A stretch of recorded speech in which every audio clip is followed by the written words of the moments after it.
Hello viewers, this is Dr. Yogesh Chaturvedi and you are watching your channel Perspectives in English Grammar. In this video, I am going to teach you 5 types of adverb clauses. Adverb clause of place, purpose, reason, result and adverb clause of comparison. So without losing any time, let us start. This is adverb clause part second. So let us see what an adverb clause of place is, how it works, and what conjunctions are used to join it. Adverb clause of purpose is joined by two conjunctions, where and wherever. Now, where it is used when the place of the two actions are the same. अगर दोनों actions के same places हों, जैसे I left my book at a place, मैंने अपनी book को एक जगह पे छोड़ दिया, ठीक है.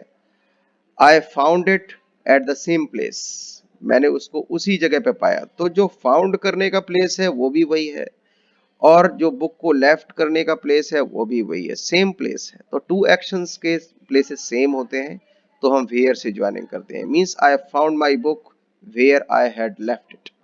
ओके, सो इस तरीके से एडवर्ब क्लॉज ऑफ प्लेस को हम वेयर से ज्वाइन करते हैं. वेयर एवर का क्या है? It is used when two actions take place at the equal number of places. देखिए, वेयर में और वेयर एवर में बड़ा फर्क है. वेयर एवर में क्या होता है, ये व्हेन एवर के तरीके से है. जैसे व्हेन एवर की टाइम क्लॉज का यूज हम कब करते हैं?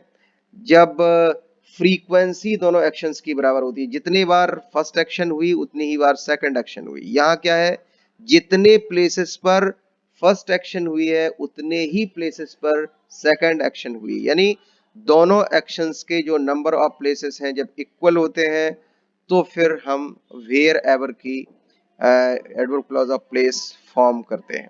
जरा इनके एग्जाम्पल भी देख लेते हैं. He lives at a place, nobody lives there. वो एक जगह पर रहता है. तो रहने की जगह, ही के रहने की जगह कौन सी है? जो भी है, कोई अननोन प्लेस है. Nobody lives there, कोई वहां नहीं रहता. कहाँ? वही प्लेस जहां पर ही रहता है. तो सेम प्लेसेस हैं दोनों के, टू एक्शंस के. तो हमें क्या करना होगा? He lives where nobody lives. We go to different places, हम अलग अलग जगहों पे जाते हैं. We find people like us everywhere, हर जगह हम अपने ही जैसे लोग हमें वहां मिलते हैं. तो कहाँ मिलते हैं? जिन जिन डिफरेंट प्लेसेस पे जाते हैं. तो जाने की जो एक्शन है वो जिन जिन प्लेसों पे होती है उन्हीं प्लेसेस पर हम जो पीपल को फाइंड करते हैं, अपने जैसे लोगों को फाइंड करते हैं, हमें हमारे जैसे लोग मिलते हैं उन्हीं जगहों पर. तो ये फाइंड की एक्शन भी, उसके भी उतने ही नंबर ऑफ प्लेसेस हैं जितने number of places go action के हैं. So we find people like us wherever we go. Now let us proceed to adverb clause of reason. Okay, adverb clause of reason is joined by three conjunctions: since, as and because.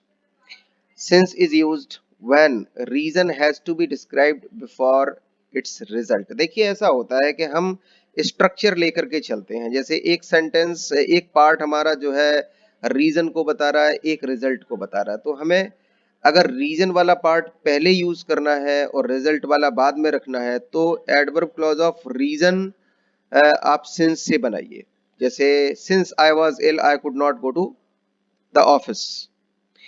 तो I could not go to the office ये result है और since I was इल, ये आई was इल जो reason है इसको आपने पहले रखा है और जब पहले रखा है इसीलिए आपने सिंस की टाइम क्लॉज बनाई है. एज का भी यही होता है कि अगर as, sorry not time clause, since की एडवर्ब क्लॉज ऑफ रीजन बनाई है आपने. सिंस टाइम क्लॉज को भी ज्वाइन करता है. तो इसी तरीके से एज से भी करते हैं कि अगर आपने रीजन को पहले रखना है तो फिर आप एज से या सिंस से रीजन की क्लॉज बनाइए.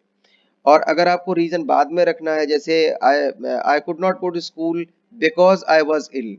Since I was ill I could not go to school. As I was ill I could not go to school. So यही फर्क है सिंस, एज और बिकॉज में। अदरवाइज सेंस सबका एक जैसा होता है। और हम जैसे देखिए एज के बारे में भी, it is used when reason has to be described before its result. Because में क्या है, it is used when reason has to be described after its result. Okay, example written में देख लीजिए, जो मैंने ओरल एग्जाम्पल दिए हैं। He had taken bribe, bribe कहते हैं घूस को। For this he was suspended from his post, और इस बात के लिए उसे उसकी पोस्ट से सस्पेंड कर दिया गया। तो ये for this stand for this sentence, तो ये फॉर दिस हट जाएगा, ये क्लॉज से ज्वाइन हो जाएगा। कैसे? अब रीजन को पहले रखना है, तो हमने क्या किया, एज से ज्वाइन किया इसको।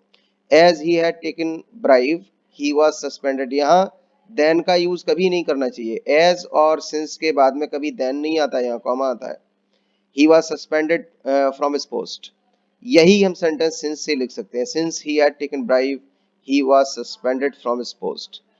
अगर हमें इसी सेंटेंस को बिकॉज से लिखना हो तो फिर हम ये जो रीजन वाला पार्ट है ये बाद में ले आएंगे कि he was suspended from his post because he had taken bribe। अब देखिए एक और मैंने बिकॉज के लिए यहाँ सेंटेंस आपको दिया हुआ है, she works very hard she will get a promotion। तो ये रिजल्ट है, she will get a promotion, ये रीजन है, लेकिन हम ये रिजल्ट पार्ट पहले लिखेंगे, she will get a promotion because she works very hard. आगे देखते हैं क्या है, एडवर्ब क्लॉज ऑफ पर्पस।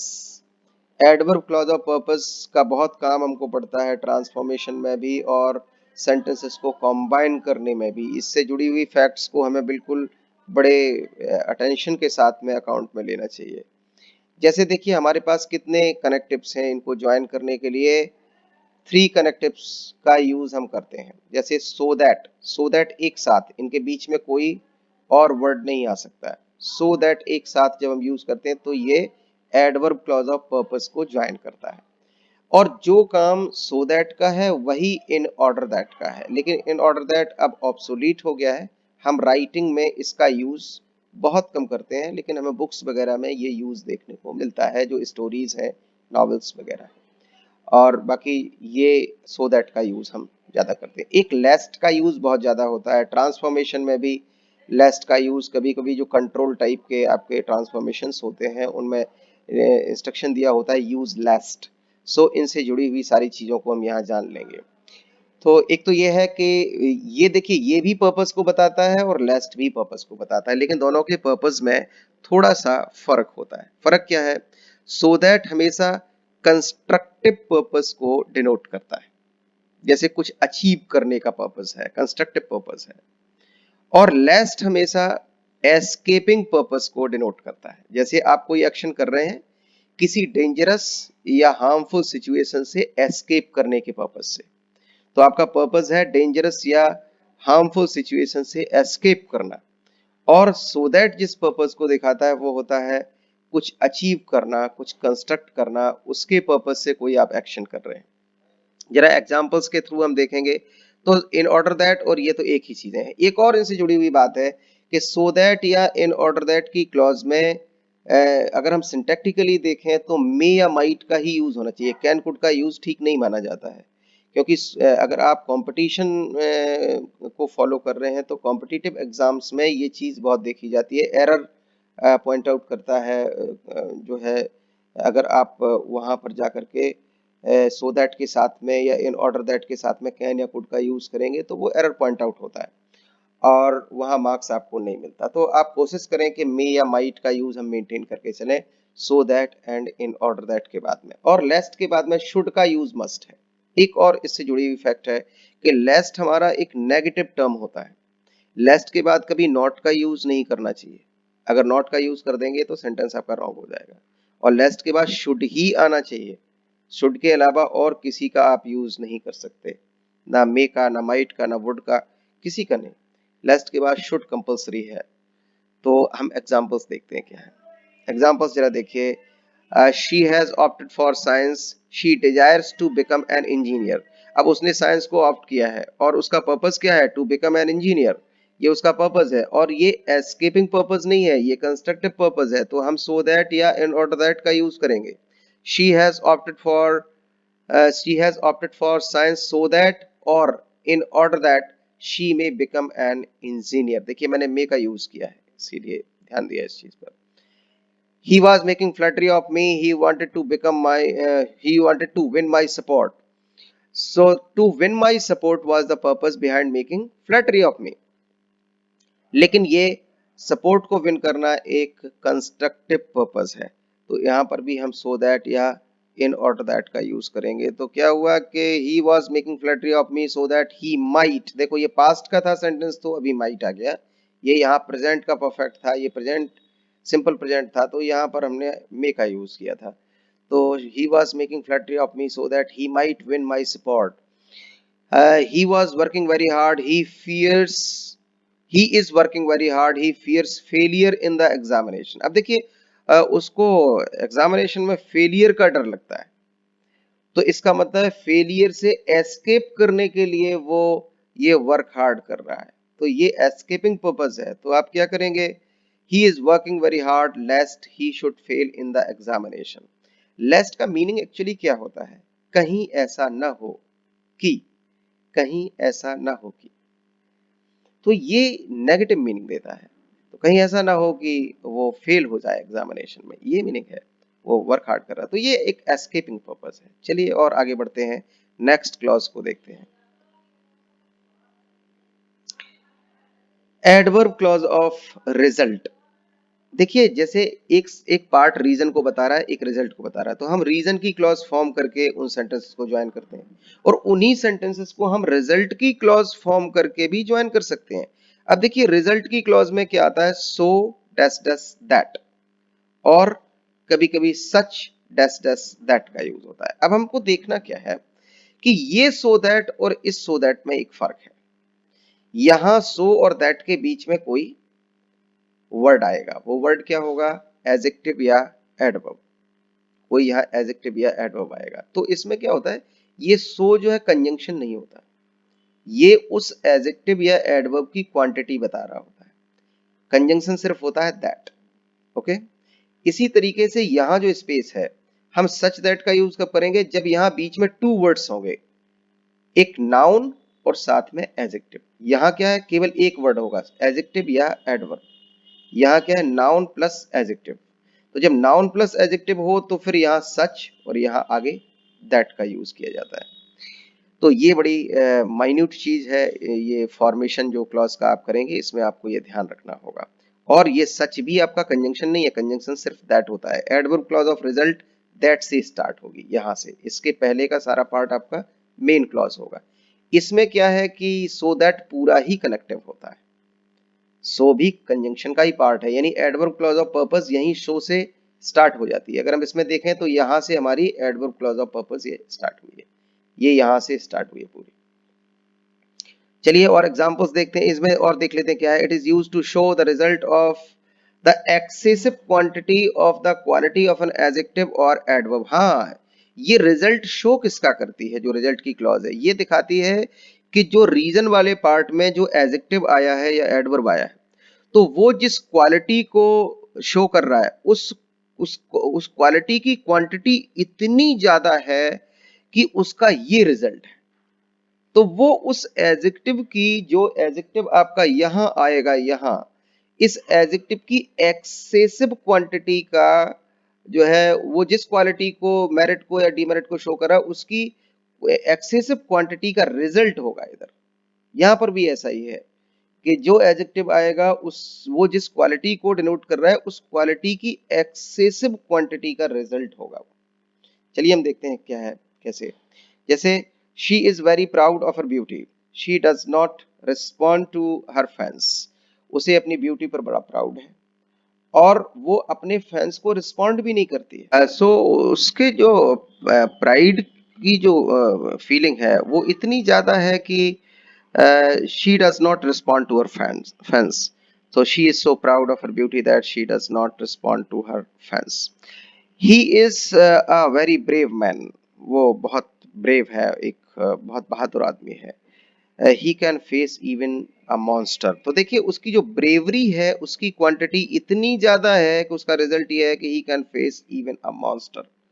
तो हमें यहाँ, अब देखिए यहाँ ब्रेव के साथ में एक नाउन भी आया मैन, तो अब हम यहाँ क्या करेंगे, जो क्वांटिटी ये वेरी बता रहा है उसको हटा देंगे, यहाँ सच का यूज करेंगे। तो हम क्या करेंगे, he is such a brave man that he can face even a monster. So ये सच या सो जो यूज होते हैं वो क्वांटिटी बताते हैं एडजेक्टिव की, और आगे दैट से स्टार्ट होती है एडवर्ब क्लॉज ऑफ रिजल्ट। जो रिजल्ट होती है excessive quantity of the quality denoted by the adjective. आगे देखते हैं क्या है एडवर्ब क्लॉज ऑफ कंपैरिजन। ये भी काफी इंपॉर्टेंट क्लॉज है और हमें इसको भी ठीक से समझना चाहिए। देखिए एडवर्ब क्लॉज ऑफ कंपैरिजन में अगर हम देखें तो हम थ्री थ्री वेज में कंपैरिजन करते हैं। एक हम करते हैं पॉजिटिव डिग्री ऑफ एडजेक्टिव या एडवर्ब का यूज करके हम कंपैरिजन करते हैं। एक हम comparative degree of adjective and adverb का यूज करके हम कंपैरिजन करते हैं, और एक हम सुपरलेटिव डिग्री ऑफ एडजेक्टिव का या एडवर्ब का यूज करके कंपैरिजन करते हैं। लेकिन हमको एक ध्यान रखना चाहिए कि जो कंपैरिजन पॉजिटिव डिग्री या कंपेरेटिव डिग्री का यूज करके होते हैं उनमें तो कॉम्प्लेक्स सेंटेंस बनते हैं, उनमें एडवर्ब क्लॉज ऑफ कंपैरिजन बनती है। लेकिन जिस सेंटेंस में सुपरलेटिव डिग्री का यूज होता है वो सेंटेंस कॉम्प्लेक्स नहीं होता, वो सिंपल सेंटेंस होता है, उसमें कोई भी सब ऑर्डिनेट क्लॉज होती ही नहीं है। ठीक है, तो पहली तो ये हमें जानकारी बहुत अच्छे से होना चाहिए। दूसरी चीज क्या है कि जब हम पॉजिटिव डिग्री में कंपैरिजन का यूज करके कंपैरिजन करते हैं टू थिंग्स के बीच में या टू पीपल के बीच में, टू एनिमल्स के बीच में, तो हम कंपैरिजन करते वक्त कनेक्टिव्स कैसे यूज करेंगे। एक तो एज का यूज करते हैं, एक सो एज का यूज करते हैं। और यहाँ पर भी मैं क्लियर कर दूं कि ये जो एज है और ये जो सो है, यहाँ बीच में आएगी एडजेक्टिव की पॉजिटिव डिग्री या एडवर्ब की पॉजिटिव डिग्री यहाँ। तो ये एज या ये सो उस एडजेक्टिव या एडवर्ब की क्वांटिटी बता रहे होते हैं, ये कंजंक्शन नहीं होते। कंजंक्शन सिर्फ कौन है, एज। यहां से आपकी स्टार्ट होगी जो एडवर्ब क्लॉज ऑफ रिजल्ट है वो यहां से स्टार्ट होती है। ठीक है, एक हम कंजंक्शन का यूज करते हैं देन का, और देन का यूज किया जाता है जब हम कंपैरिजन करते हैं कंपेरेटिव डिग्री ऑफ एडजेक्टिव का यूज करके या एडवर्ब का यूज करके। तो देखिए क्या लिखा हुआ है, it is used when you compare two things with the help of positive degree of an adjective और adverb in an affirmative sentence. ये एक और बड़ा इंटरेस्टिंग चीज है कि हम एज या सो से क्वांटिटी दिखाते हैं, तो कब हम एज का यूज करें और कब हम सो एज का यूज करें अगर पॉजिटिव डिग्री के थ्रू हम कंपैरिजन कर रहे हैं। तो देखिए अगर सेंटेंस में नो, नॉट या नेवर नहीं आ रहा है, नेगेटिव नहीं है, सेंटेंस अफर्मेटिव है, तो एज का यूज करना चाहिए, क्योंकि कॉम्पिटिशन्स में ये एरर शो करता है। अगर आपका जो है सेंटेंस नेगेटिव है और उसमें भी अगर आप एज का यूज करेंगे तो फिर ये एरर शो करेगा। बाकी आईसीएससी में तो ऐसा नहीं है। आईसीएससी में तो क्या है कि एज आप लगाते रहिए, चाहे अफर्मेटिव सेंटेंस हो या नेगेटिव हो, दोनों में मार्क्स मिल जाते हैं, कोई दिक्कत नहीं है। लेकिन हाँ, कॉम्पिटिशन्स के लिए हमें ये ध्यान रखना चाहिए। तो अफर्मेटिव सेंटेंस है तो हम एज का यूज करेंगे पॉजिटिव डिग्री के साथ, पॉजिटिव डिग्री ऑफ एडजेक्टिव या एडवर्ब के साथ। और अगर हमारा सेंटेंस नेगेटिव बन रहा है तो फिर हम पॉजिटिव डिग्री ऑफ एडजेक्टिव और एडवर्ब के साथ में सो एज का यूज करेंगे। तो क्वांटिटी हम शो से दिखाएंगे और यहां हम क्वांटिटी एज से दिखाएंगे। ठीक, और कंजंक्शन दोनों में ही ये एज होगा। Adverb clause of comparison as से स्टार्ट होगी, और कंपेरेटिव डिग्री के साथ it is used when you compare two things with the help of comparative degree of an adjective और एडवर्ब। तो जब हम comparative degree of an adjective और एडवर्ब का यूज करके हम कंपैरिजन कर रहे होते हैं तो फिर हम देन, ये देन कंजंक्शन होता है। देखिए टी एच ई एन और टी एच ए एन में यही डिफरेंस है। टी एच ई एन एक एडवर्ब ऑफ सीक्वेंस या एडवर्ब ऑफ टाइम होता है। कभी उसका मीनिंग होता है तब और कभी उसका मीनिंग होता है इसके बाद। जब उसका मीनिंग होता है इसके बाद तो वो सीक्वेंस को बताता है, एडवर्ब ऑफ सीक्वेंस हो गया। और जब उसका मीनिंग होता है तब, यानी वो टाइम को बता रहा है, तो वो एडवर्ब ऑफ टाइम होता है। लेकिन ये कंजंक्शन होता है। और देन के बाद में जो भी पार्ट आया, देन से स्टार्ट होती है एडवर्ब क्लॉज ऑफ कंपैरिजन। चलिए देखिए हम एग्जांपल देखते हैं। He is intelligent, John is equally intelligent. देखिए अगर आप इस साइड से करते हैं कंपैरिजन इक्वली वाली साइड से, तो इक्वली को हटाइए, इक्वली अभी इंटेलिजेंट की क्वांटिटी बता रहा है। आप पॉजिटिव डिग्री के थ्रू कंपैरिजन कर सकते हैं अगर आप इक्वली वाली साइड से स्टार्ट होते हैं। तो इनमें कहीं नो नो या नॉट नहीं है, तो आप यहाँ इंटेलिजेंट की क्वांटिटी जो इक्वली से दिखा रहे हैं वो एज से दिखाइए, या एज लगा दीजिए। जॉन इज एज इंटेलिजेंट, फिर यहाँ एज लगा करके आप adverb clause of comparison form करिए। John is as intelligent, sorry, ये जॉन से करना होगा, ये थोड़ा सा मिसप्रिंट है, ये पार्ट पहले लिखना था और ये बाद में लिखना था। या हम इधर से भी लिख सकते हैं, he is as intelligent as John, ये भी सही है, लेकिन समझने के लिए ये तरीका ज्यादा अच्छा है कि इक्वली वाली साइड से करेंगे अगर हम स्टार्ट, तो फिर हम पॉजिटिव डिग्री ऑफ एडजेक्टिव का यूज करके हम कंपैरिजन कर सकते हैं। तो ये समझने में थोड़ा आसान होता है, लेकिन हमने इधर से कर दिया, ये भी सेंटेंस करेक्ट है। John is as intelligent as he. अब आपको अब देखिए वर्ब एक जैसी है, इज यहाँ भी है, इज यहाँ भी है, तो आपको यहाँ वर्ब नहीं लिखने की जरूरत है। ठीक है, जैसे हमने इधर से स्टार्ट किया तो he is as intelligent as John, अब हमने इज को नहीं किया मेंशन। इंटेलिजेंट दोनों के लिए कॉमन है तो आ चुका है। तो ये आपको जो लग रहा है कि एज जॉन लिखा है, ये सेंटेंस नहीं है, ये सेंटेंस है पूरा। एज जॉन इज, वर्ब यहाँ अंडरस्टूड है, यानी as John is the adverb clause of comparison. Okay, ऐसे भी करके दिखाया, देखो और करके ये लिखा हुआ है, मैंने शायद ध्यान नहीं दिया, इसलिए मैं बोल बैठा था कि इधर से आसान है ये करना चाहिए, लेकिन हमने दोनों ही दिए हुए। जॉन इज, हाँ, ये कंपेरेटिव डिग्री का यूज करके दिया है। अगर आप कंपेरेटिव डिग्री का यूज करना चाहते हैं तो आपको एक ध्यान देना पड़ेगा कि अगर नॉट नहीं है तो फिर नॉट लाना पड़ेगा। तो John is not more intelligent than he, ये यहाँ ही इज हो गया। अगर आप इधर से स्टार्ट करते हैं और कंपेरेटिव डिग्री का यूज करेंगे तो नॉट नहीं होगा, तो नॉट आपको यूज करना पड़ेगा, और नॉट है तो आपको रिमूव करना पड़ेगा। He is very selfish, his brothers selfishness can not match her selfishness. देखिए उसके भाई की सेल्फिशनेस उसकी सेल्फिशनेस से मैच नहीं कर सकती, यानी शी इज वेरी सेल्फिश, यानी वो ज्यादा सेल्फिश है, उसका भाई कम सेल्फिश है। तो क्या करेंगे, her brother is not so selfish as she. देखिए हमने यहाँ क्वांटिटी जो सेल्फिश की दिखाई वो सो से दिखाई है, क्यों? क्योंकि नॉट आ रहा है नेगेटिव में, आपको एज की जगह सो एज यूज करना चाहिए। एज शी, अब शी का मतलब ये नहीं है कि यहाँ सेंटेंस नहीं है, एज शी इज ये पूरा सेंटेंस है। एडवर्ब क्लॉज ऑफ कंपैरिजन यहां से स्टार्ट हुई, एज शी इज ये एडवर्ब क्लॉज ऑफ कंपैरिजन है, और हर brother is not so selfish ये मेन क्लॉज है।